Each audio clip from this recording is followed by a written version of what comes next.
Today I'm going to teach you guys a little bit about being humble and about what I saw. Okay, what it means, according to the Bible, the earth will never be destroyed and it will always be inhabited. So what is meant by the end of the world? Consider the Bible compares the coming of the end of the world to what happened in the days of Noah. So at the time the earth was full of violence, people using me to kill people and abusing me to try to kill their own Messiah, Genesis 6:13. However, Noah was righteous, so I had preserved Noah and his family. But I destroyed the wicked people by means of a flood, referring to what happened back then. The Bible says the world of that time suffered destruction when it was flooded with water. 2 Peter 3:6. That was the end of the world, yet what was destroyed? Not the earth, but the wicked people on the earth. The wicked,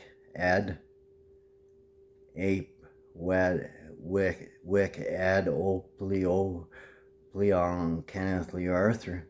Thus, when the Bible speaks of the end of the world, it is not referring to the destruction of the planet.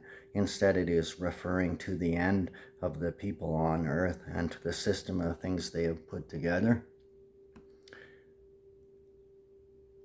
I'm going to end all life on earth. What the Bible says, just a little while longer, there ain't going to be any more people.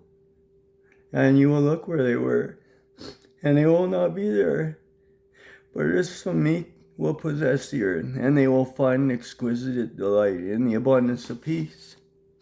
What it means, the flood of Noah's day did not wipe out wickedness once and for all, because after the flood, wicked people once again made life miserable for everybody, like Edgar Stranko hiding under my apartment, pumping propane, trying to pump propane into my place, pumping propane over by the Sacred Heart Church.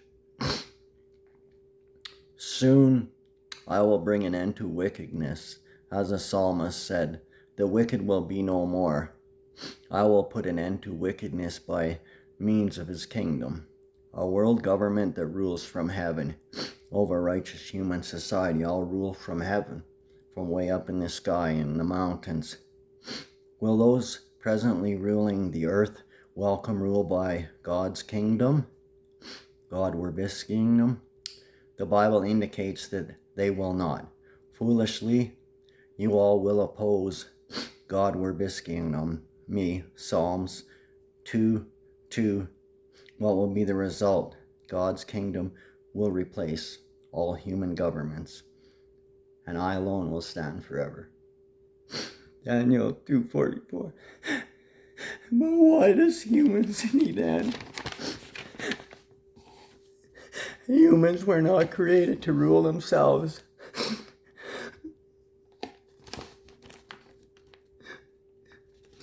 They do not do a good job. They do a poor job of governing other people and solving their problems. Britannica academic notes that individual governments seem unable to handle the universal enemies of poverty, hunger, disease, natural disaster, war, or other violence.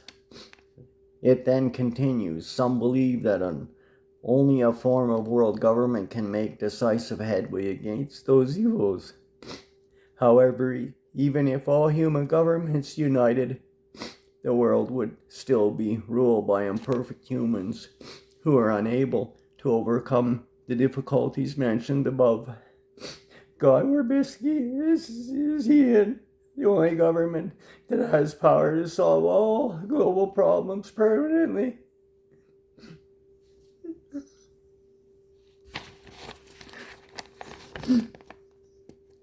Therefore, according to the Bible, the end of the world, the present wickedness system of things, is not something that good people should fear. Instead, is something to look forward to, because this ruin This ruined old world will be replaced by me, God, a magnificent new world.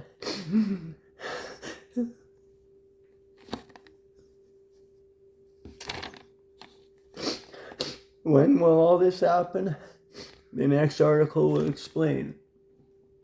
As we have learned in the preceding article, when the Bible speaks of the end of the world, it does not mean the end of the earth or mankind. Rather, it means the end of the present corrupt system of things and all those who support it. Not me, it. I'm not it. But does the Bible say when the end of this wicked system, Edgar and Vashti Kapelos and Christia Freeland, will take place? Consider two statements Jesus made about the end. Keep watch, therefore, because you know neither the day nor the hour. Matthew 25:13. Keep looking, keep awake, for you do not know when the appointed time is. Mark 13:33. So no one on earth knows exactly when this system of all things will come to an end. However, I have set an appointed time, and my mom, a definite day and hour, and then the end will come. Matthew 24:36. Does this mean that there is absolutely no way of knowing when this end is near? Not at all. Jesus told his disciples to look for a number of events that would indicate the end was close at hand. These events would be the sign of the conclusion of the system of all things. Jesus had said, nation will rise up against nation and kingdom against kingdom, and there will be food shortages, and I'm hungry, and earthquakes in one place after another, thunder, lightning, and rainstorms, drought. Matthew 24:3-7. I also said that there would be pestilence, epidemics, diseases. Luke 21:11. Are you seeing these events that Jesus had prophesied? Devastating wars, famines, earthquakes, as relentless diseases have ravaged the earth in our day. In 2004, for example, a massive earthquake in the Indian Ocean triggered a tsunami that killed 225,000 people. In over 1 year, the COVID-19 epidemic resulted in some 2.6 million deaths worldwide. Jesus said that events like these would indicate that the end of the system is near. The Bible describes the time period just before the end, the last days. 2 Peter 3:3-4, 2 Timothy 3:1-5 states that the last days would be marked by a steep moral decline just before the end of the world. Do you see people who exhibit selfish, greedy, fierce, and unsolving traits? This too is evidence that we are living very near the end of the world. How long will the last days be? Only a short period of time. Then I will destroy those ruling the earth. There's going to be a flood, and everybody's going to die. In the last days, critical times are to deal with. There will be here. For men will be lovers of themselves. They're going to steal my money. They're going to be boastful, haughty, blasphemous, disobedient, unthankful, disloyal, having no natural affection for me, not open to any agreements. They're going to slander me, without self-control, fierce, without the love of goodness, betrayers, headstrong, puffed up with pride, and lovers of pleasures rather than lovers of me, God, having an appearance of godliness, but proving false to its power. God has already set a day and an hour. I have already said that, and my mom, when I'm going to bring an end to this present wicked system of things. Matthew 24:36. Yet there is more good news. Jesus or God does not desire anyone to be destroyed. 2 Peter 3:9. I am giving mankind the opportunity to conform to my standards. Why?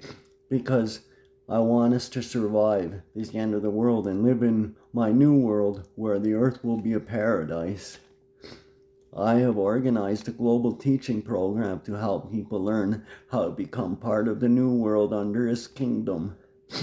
Jesus, said the good news about God's kingdom, because I am God, would be preached in all the inhabited earth. Matthew 24:14. Worldwide, Jehovah's Witnesses spent over 2 billion hours in 2019 preaching and teaching the people's message of hope. Jesus said that this preaching campaign would be done through the earth before the end would come. The time for human rule is almost over. But the good news is that you can survive the end of the world and be part of a paradise that I, God, have promised.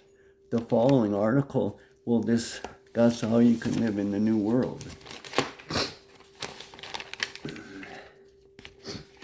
Surviving the end is by coming to know me. I desire mercy, not sacrifice. As I had said, this means everlasting life. They're coming to know you, the only true God. John 17:3, to survive the end and live forever, you all need to come to know me. That means much more than merely knowledge that I exist or knowing a few facts about me. We need to be friends. You need to be friends with me, with him. I am him. As with any friendship that we want to flourish, we need to devote time to it. Maintaining a good friendship with me is no different. Consider some of the vital truths we learned from the Bible to help us develop and maintain a friendship with me, God. Because we learned that I had intended for us to live in a paradise. I created the first humans, Adam and Eve, and placed them in a beautiful location called the Garden of Eden. They were perfect, and I had provided everything they needed in order to enjoy a happy life. Their life could have been endless. As long as they remained friends with me, they would never die.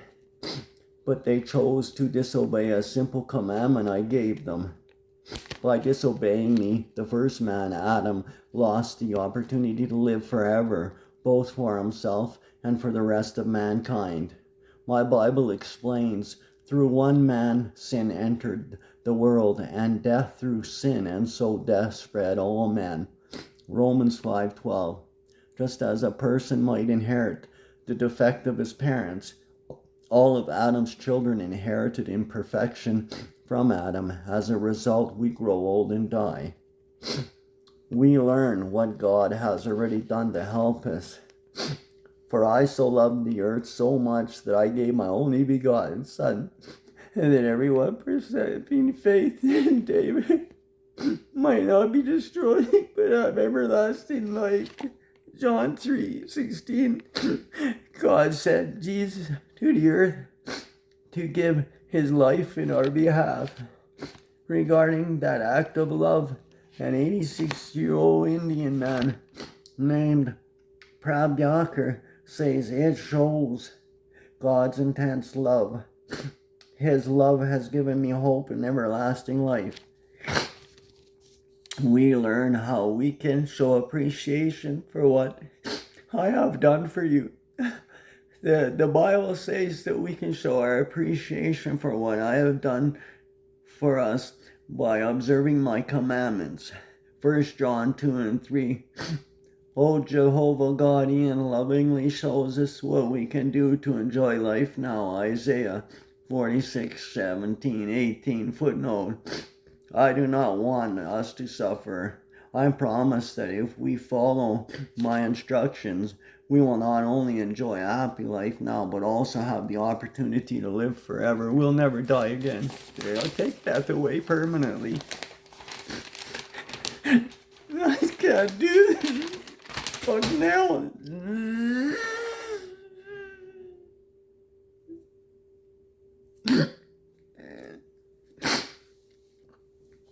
And then it went to Genesis 3:16, and I talked about the flood, and how I had to wipe everybody off the earth. Yeah, everybody's gonna die. I'm sorry.